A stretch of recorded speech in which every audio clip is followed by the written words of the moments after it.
the problem. I'm not a man, I'm a woman. It's true. How can you put me under the statistic of MSM? That is why in terms of intervention, you know, it's not correct because our needs is not being brought up. We are different from MSM.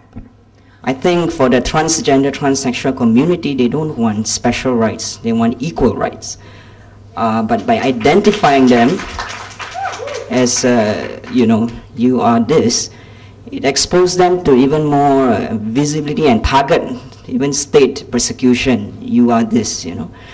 I think what is the priority is that to be able, the equal rights, like, the right to not be discriminated, to not be harassed, to not to be violated, yeah, privacy, and to be given the right to determine the gender identity that they feel so deep inside. That is the priority rather than to be given any special rights, you know. No special. My name is Pang. I'm from KL. I think today there are a lot of us who came up to from KL just for this event, and it's actually very nice to see that Penang is taking the lead, as it has always been on the issues of democracy and democratic processes. So congratulations to Penang. I think people from KL could learn a few things. So just want to share with you, I think some of us who are coming from KL have been involved in various activities that are promoting rights, human rights from the perspective of sexuality as well as gender identity. So I think the very interesting thing that we can do to go forward, because I think what I'm very interested to hear, if time allows, is for suggestions of how do we go forward from here today. See, I think all those of us who have come here today understand the issue, understand the stories, understand the heartbreaks that a lot of us and a lot of you all have to go through to be called human and to be called Malaysian. So I think you know, the next step is to explore what do we do, how do we help each other.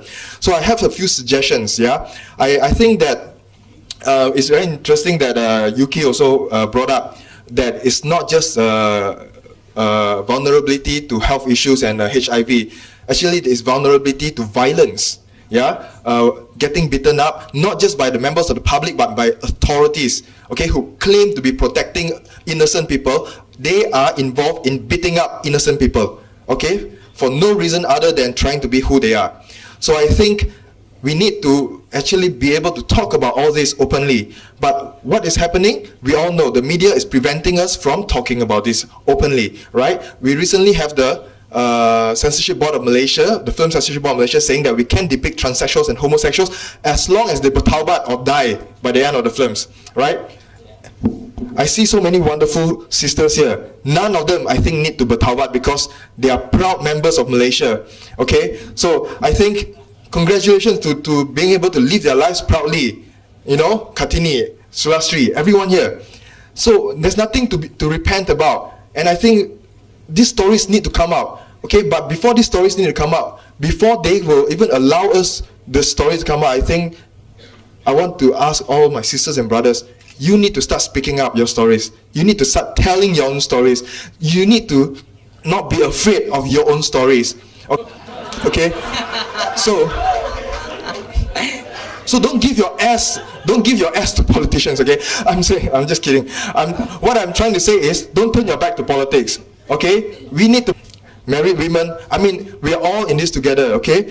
And I think that's the Malaysia I would like to dream to have, okay? One that we protect each other's rights. Because you don't give the child the opportunity for a child to choose who he or she really wants.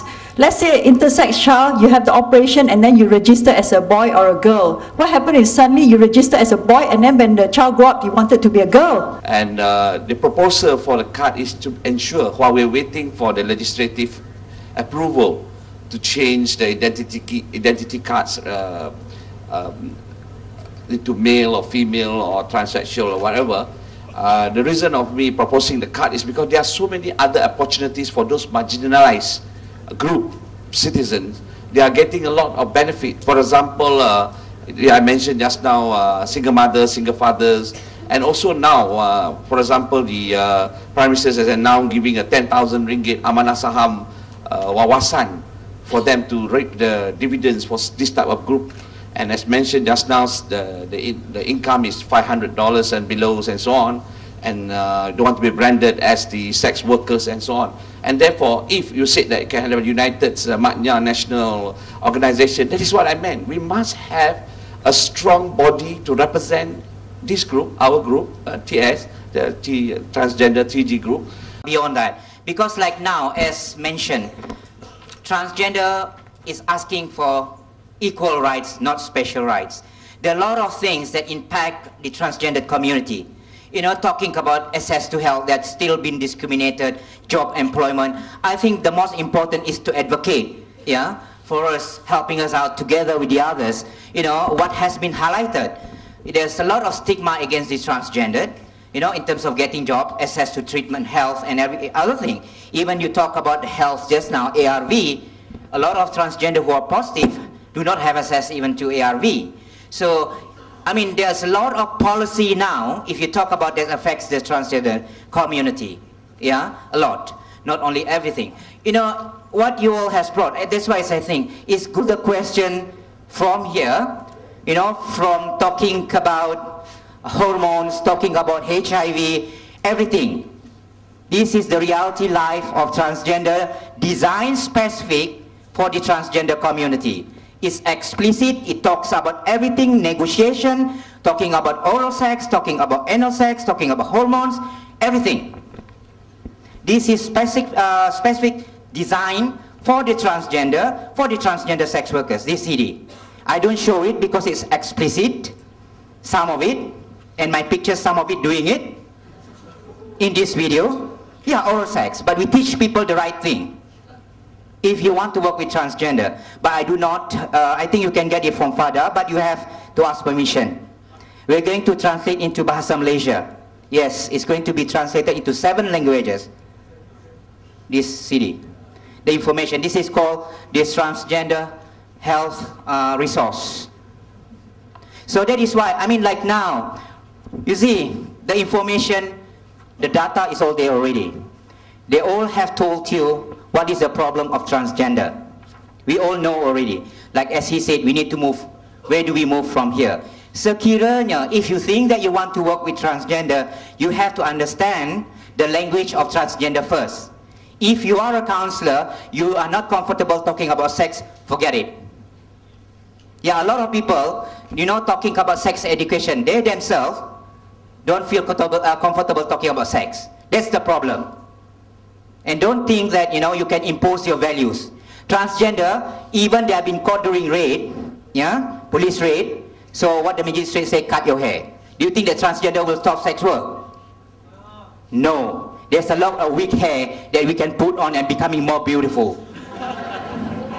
That's the reality. You can't force people. And again, they thought that, you know, stopping sex work will solve everything. Cutting the hair short, that will not. You see, you expect people to move out of sex work, this transition period you don't think of. What do they eat? You talk about, you know, the 100% condom use. If 10 of the clients doesn't want to use condom, what do they end at the end of the day? They have to pay rental, they have to pay everything. This is survival. This is reality. So if you talk about transgender, don't talk only about HIV, talk to day-to-day survival. Not only transgender, but also women. They are the same who are doing sex work. Who want to open their leg? Of course, it's nice sometimes. But also, you are talking about HIV, STDs, and other things. But again, sometimes condom is being used as evidence. It contradicts with the Ministry of Health what they plan to do to minimize. Is that minimizing? When the police use condom as evidence? With even how empowered I am, wanting to use condom, but if police use it as evidence, who dare to bring condom? Would you dare to bring condom with you? Forget it. So, before ending this, I would like to thank